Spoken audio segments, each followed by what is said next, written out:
All right, 8th graders, we are looking at page 59 in your math binder, and your job on page 59 is to do problems 1, 2, 3, and 4. So you've already done those, and what I want you to look at now is possible answers for what you could have here. So it said draw a system with no solution. So as you're looking at your graph here, how can you tell if there's no solution?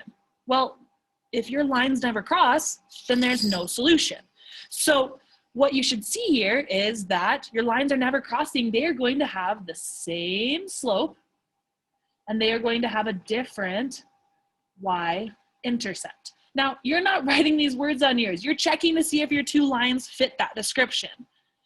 So for example, if you had like y equals 1/2 x plus 3, your other equation would have to be y equals 1/2 x plus something that's not 3.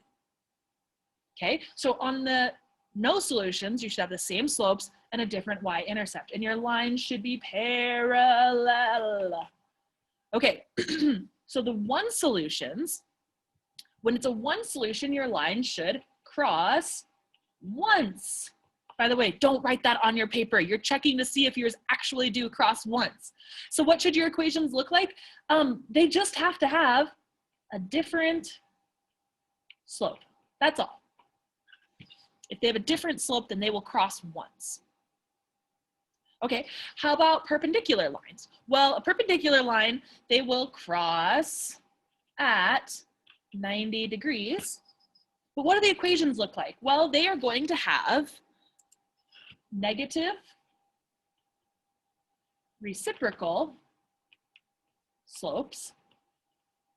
So check your slopes. They should be negatives and flips of one another.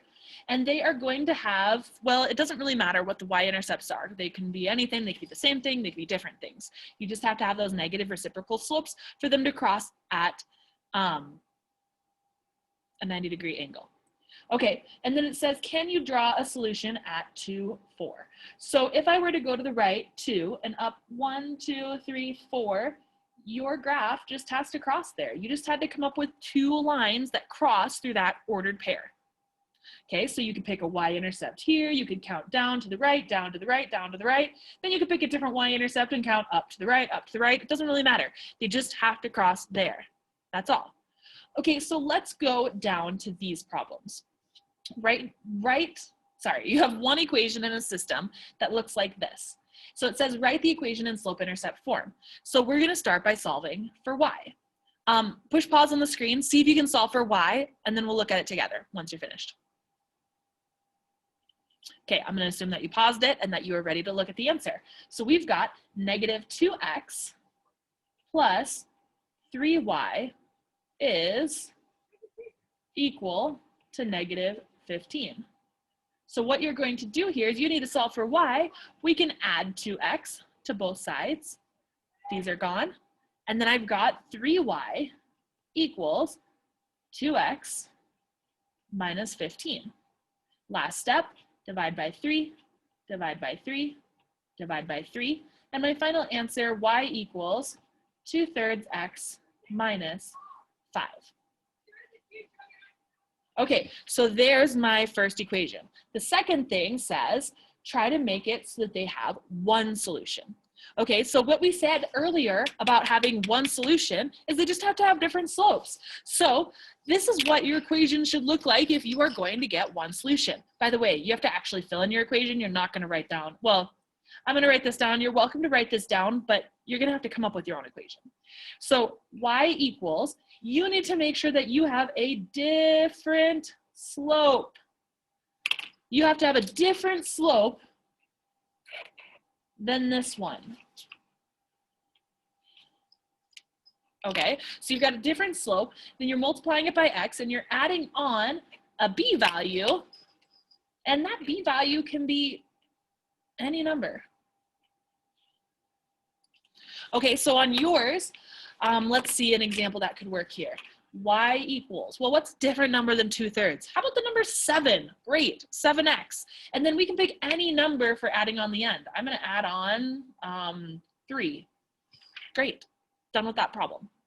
Okay, let's look at number 7. If you're going to make no solution. Okay, so what do we know about no solution? Well, those are going to be parallel lines.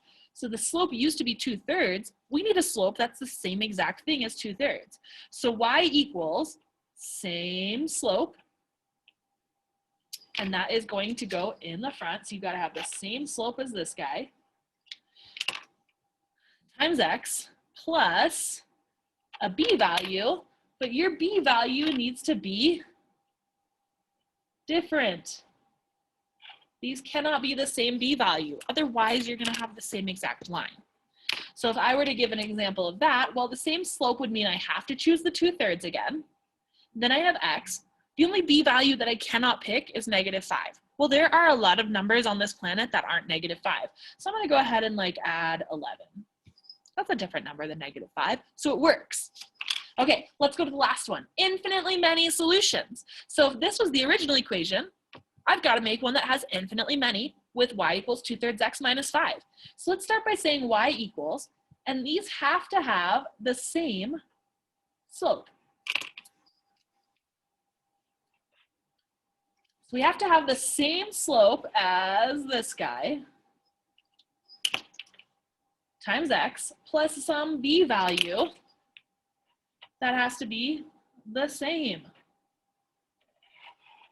I know this is getting super messy and beautiful. I love it so much. So basically everything's identical when they are infinite solutions. So it has to be y equals 2/3 x minus 5.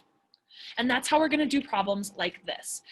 Tons of problems like this. They're going to show up on the test, so make sure that you are fluent in problems like the ones you saw on page 59. Let your teacher know if you have any questions. Goodbye, 8th